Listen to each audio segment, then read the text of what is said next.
to communicate with the family. And also, when we think about this habit of it's not one of us, sometimes we think about it above the head of our family members. No, actually, it is meant for your family as well. That compassion that you show, that courtesy that you show.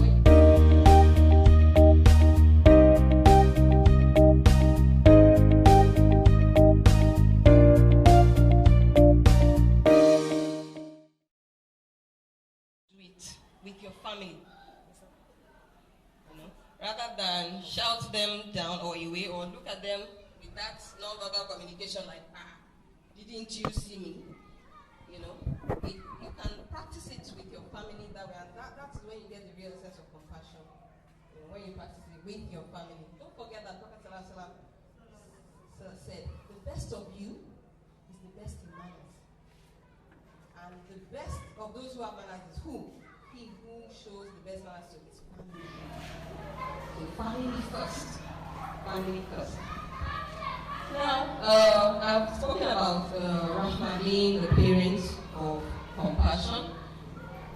I want to look at consultation now as a way of communicating with your family.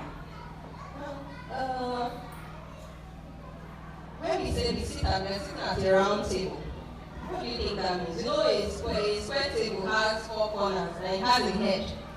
Yeah? Or a rectangular table. It has a head. But a round table, what does that mean to you?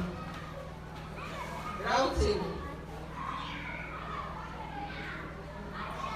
Let's say we want to call a meeting. And there's a rectangular table, there's a square table, and there's a round table. And I say, let's sit at the round table. Does it say anything to you? Inclusion. What else? Unity. We're together. We're on the same level now. Just 1 hour. That is consultation for you. When you sit at the round table with your family, that round table doesn't have to be a physical round table. It can be your round mat or whatever. It's a family circle. When you sit at the round table with your family, you want to practice consultation. You are telling your family and letting them know that they have a voice which you are ready to listen to. You also have a voice that you would like them to listen to. So it's a way of showing respect, making them feel a sense of belonging in the family. Whether they are 3 years old, 20 years old, or 60 years old. That round table sitting gives everybody a sense of inclusion, gives them a voice, and makes it very easy, much easier for them to understand you. Because you're talking from a place of neutrality here. You're not talking from a place of, a condescending or, place. You're talking from a place of neutral ground. And you are exchanging information, exchanging ideas, exchanging knowledge based on that. So imagine a family that subscribes to consultation in their doings, in their day-to-day roles. Imagine it. And see how everyone will have a sense of pride for being part of the family, a sense of contentment, a sense of belonging in the family. So consultation is a very important aspect of communication in the family. It's also a way of bonding. There is no family who sits together, even if it's for 2 minutes a day, that will not be better for it. 2 minutes a day. Some of us are questions at home that we do circle time, maybe Quran time in the morning, maybe that's still consultation. The fact that you can all sit together, take a breather, maybe share something, ask questions back and forth, whatever it is you do. Also, communication strengthens your listening skills. Why? Because, like mommy in the house, most of them are just dishing out commands and instructions to children, yeah? Daddy is also dishing out his decisions to the, isn't it? But if we were to go the way of consultation, we will find that when we sit at that round table, when we give information and receive information, it helps to smarten our listening skills. We are better able to listen because we are giving people the opportunity to speak. They are part of the family. So to conclude that, consultation must be sincere and not a mere formality. It should not be for you can't say Grandma Kwame. It's not for Grandma Kwame.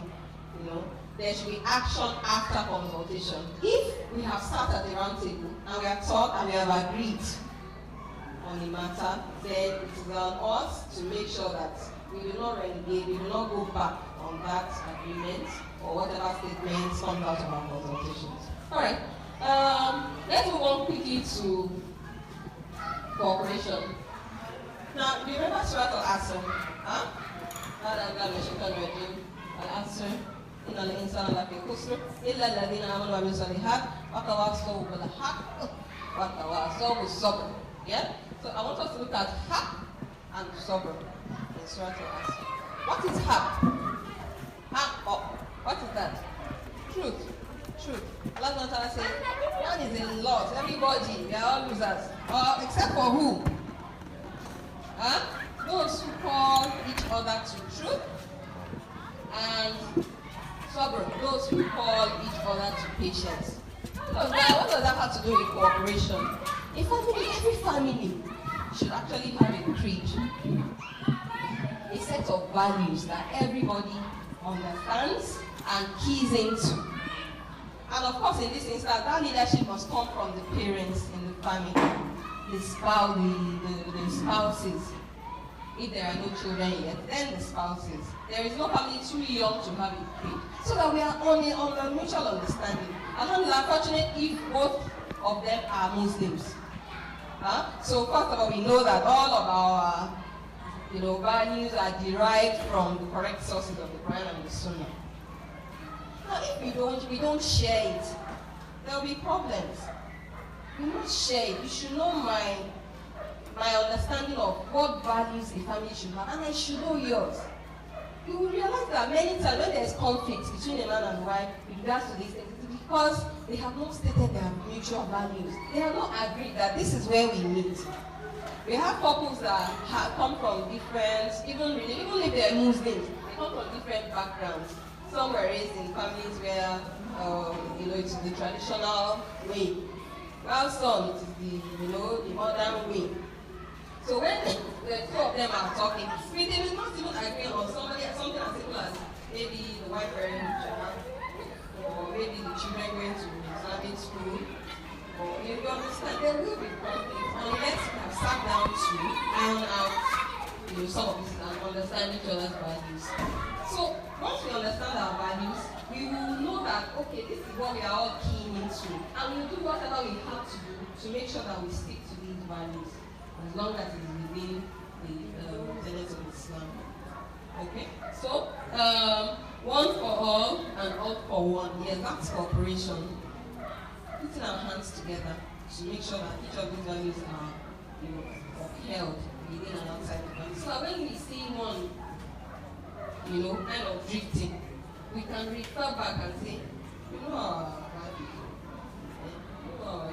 your family. And you can use that even with your children, not only your spouse, but your children. Once you have agreed, it's easy to draw ourselves back and drag ourselves to them another person. So family creed is like what? It's like a family anthem. Yeah? Everybody knows, the lyrics. So even when you are called to back to the park, it's not so difficult because remember, we are reminded. The reminder benefits the leader. Nobody is perfect with the real, but when a reminder, it's easy for you to fall back. Okay. The next thing for me is commitment. And what is that? Not necessarily starting from commitment to the family itself, making it successful, but starting with commitment to Allah and your soul. And still talking about a Muslim home here, and we're talking about communication. If we communicate this commitment, that we all have the line, that's what I said earlier, and we do first navigate this communication. Remember the Jua, Abitulah Europa, Abu Islam Medina, Abu Muhammad in Nabiya. So we all agree in the family that yes, we are pleased with Allah as our Lord, we are pleased with Rasul as our Prophet, we are pleased with Rasul Europa, Allah as our Lord, We are pleased with Islam as our way of life. And we are pleased with Prophet as our prophet. Imagine that. If everybody in the family knows, then anything outside of that, it will be easy to call each other by two. Then we are committed to our identity as Muslims and our purpose as Muslims as well. Communication becomes very easy. So it all boils down to letting each other know. Let's talk about it. In our busy life, it may seem far off, but is it really? If we value family for what it is, we'll find a little bit of time to do these things gradually. It's not a one-day thing, especially if you've not been doing it before. You know? But if we're committed to the family represents Islam, it's the one that produces members of our ummah and our society. A lot of things, and Sasuna will tell you that a lot of problems, that we have even with our children stem from where? Family unit. It's a very strong, what happens in that home is very strong in influencing their behavior. So, it says here, every shepherd must continually display leadership qualities to get members of the family to align and promote the vision. So it falls on the parents who are the shepherds. Yeah? When the man is around, this is, he has that responsibility. Even when she's not around, the woman too has the responsibility over the household and the children, while he has overall responsibility. Okay? All right. So my next C is confidentiality. Now, this makes communication, when there's lack of confidentiality, it makes communication very difficult in the family. Because you're like, if we talk now and bear our minds, it is from mother-in-law's house, we'll be hearing the conclusion that we, or we sit together and we discuss within the family, and then one of the parties goes and says, no, this is what I've come to. And that's basically, which is contrary to what we agree, So, confidentiality is very important. Also with children, sometimes our children misbehave, they go out online, and in the guise of seeking help from others, we say a lot of their behavior, a lot of their character, a lot of the things that they would rather be kept quiet. We say it to others, and they hear us.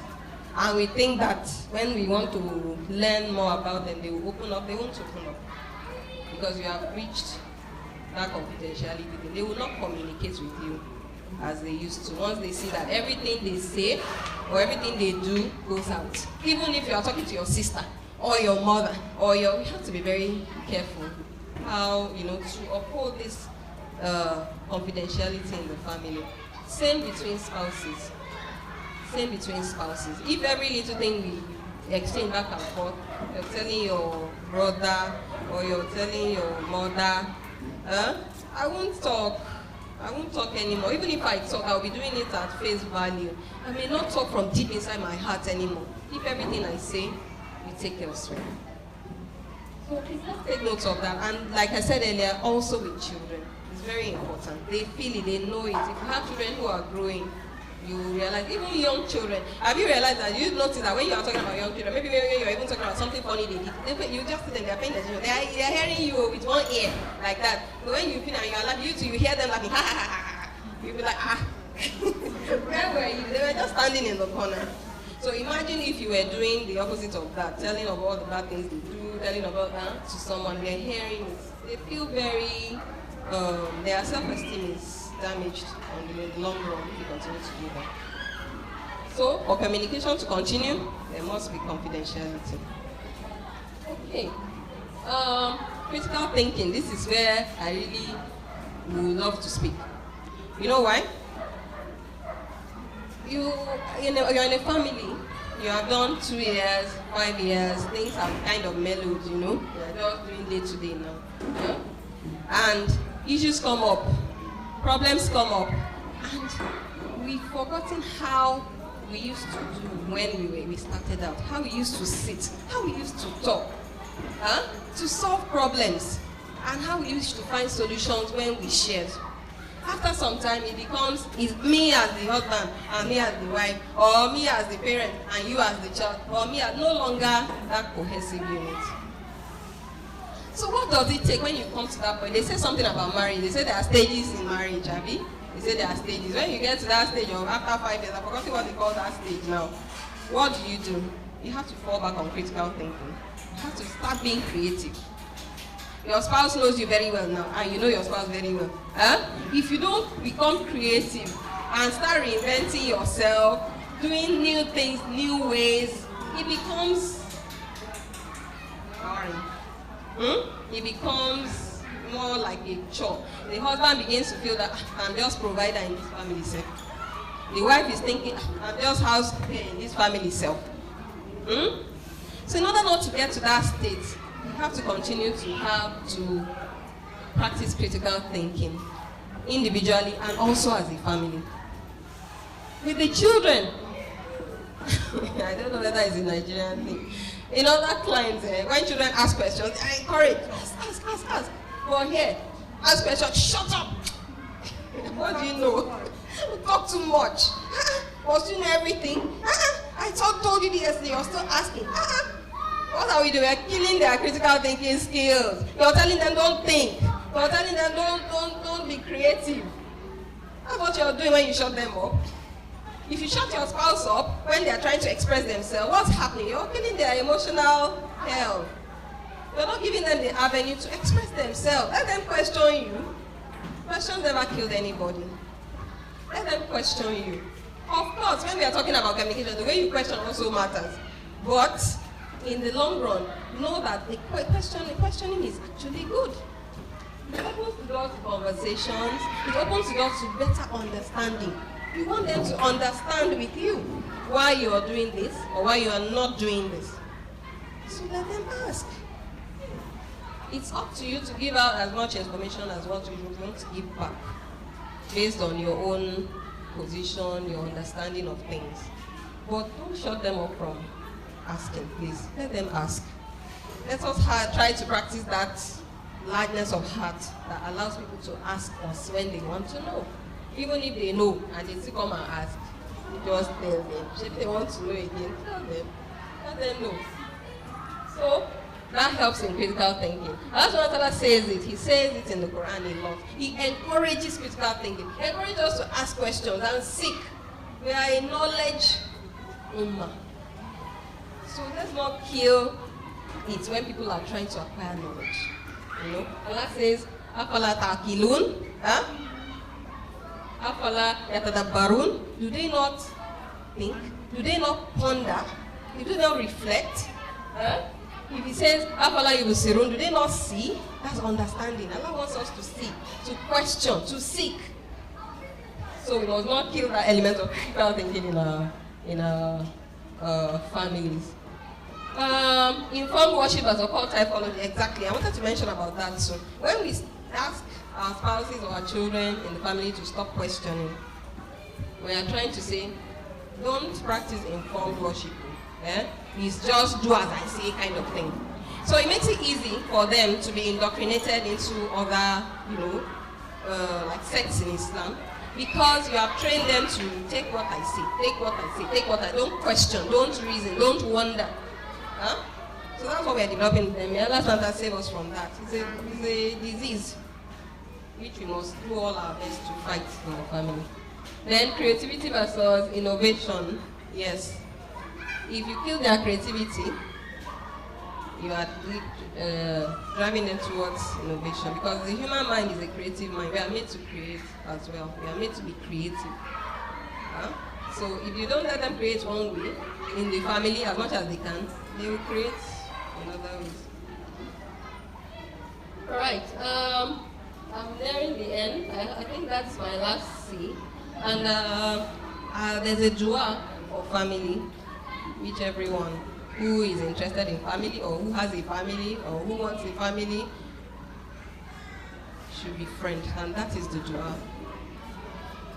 And it says, Rabbana hablana min azwajina wa dhurriyyatina qurrata a'yunin waj'alna lil muttaqina imama.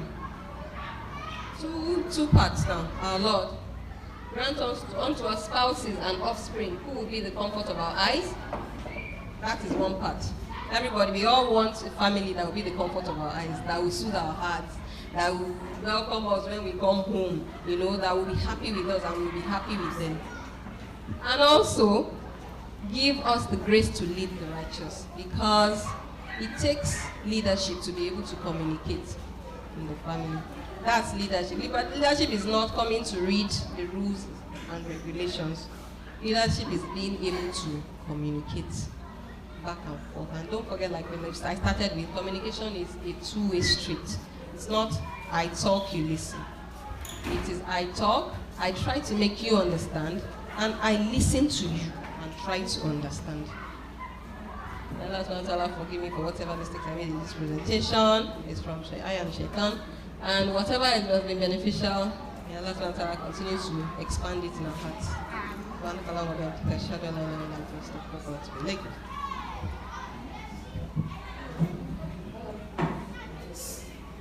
Sister Nura.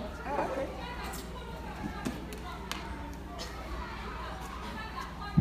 Jazakallah khairan, Sister Fauzer, for that beautiful session. Today's session will be divided into two sessions. So we have two speakers. The first was Sister Fauzer, who can just briefly tell us one thing that stuck, with them during this presentation. Anybody? Anyone like to share one thing? Like, I have a personal takeaway from her session. Hello? Anyone? No. You want me to stay on that side? So for me, confidentiality, it's really important. You can't gain people's trust if they can't, confide in you. It's really important we practice confidentiality. When people share their stories with you, when they share their worries, their vulnerabilities, don't use it against them. Don't go telling people about it. So we're ready for our second session. I know some of us were not here when we introduced them. Our second speaker is Sister Surura Obufemi. She's an engineer. She's also an author. She authored the book, How to Raise Better Behaved Children.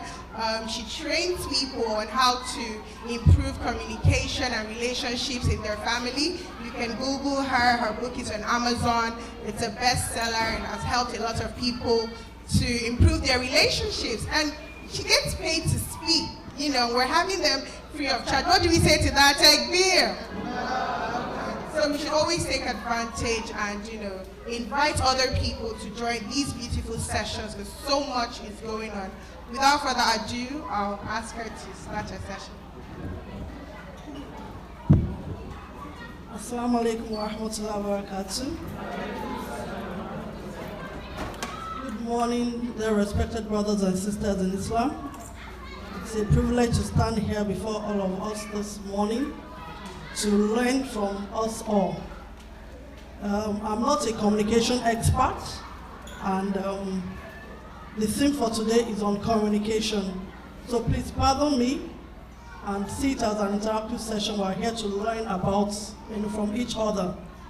My own area of specialty is in family, and you know that, as Mr. Father said, that is the bedrock of society. The society of today is a reflection of what is happening in the individual units of family that has made up that society. And when Mr. Father was speaking, she said something about, if family is top on our values. And it made me to ponder, if I were to sample one or two opinions here, and were to ask us about our top 3 values, I wonder if family will come up for any of us. Or is anybody here to prove me wrong? Most of the time we like things like dedication, hardworking, honesty, integrity, all the big things.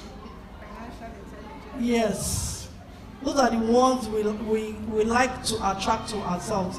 So if family is not important to us, how can we continue with humankind?